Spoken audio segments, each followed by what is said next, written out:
Hello guys, আসসালামু আলাইকুম। আশা করি সবাই ভালো আছেন। তো আমি আছি মালয়েশিয়াতে। তো আজকে মালয়েশিয়ার বিষয়ে কিছু কথা নিয়ে এসেছি আপনাদের সাথে।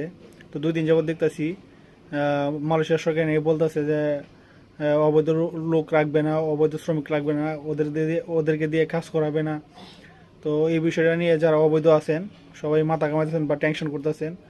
তো আমার পক্ষ থেকে যে কথাটা, আপনারা কোনো ধরনের টেনশন করবেন না।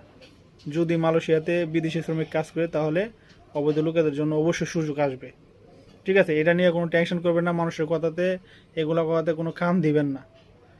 ঠিক আছে, এই ধরনের কোনো বিষয়ে কোনো মাথায় কামাবেন না।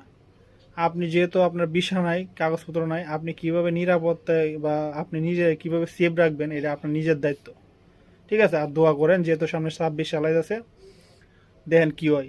আশা করি যে সামনে একটা সুযোগ আসতে পারে। তাই এই পর্যন্ত আপনারা একটু ধৈর্য ধরে সুন্দরভাবে থাকেন আর সবসময় ভালো থাকবেন। আপনাদের জন্য দোয়া রইল। আর আমার আইডিকে বেশি ফলো দিবেন, ভিডিওটি শেয়ার করবেন যাতে সবার কাছে পৌঁছায় দেয় ভিডিওটা।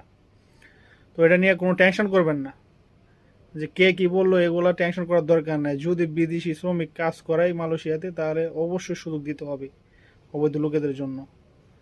তো সবাই ভালো থাকবেন ভাই, ধন্যবাদ।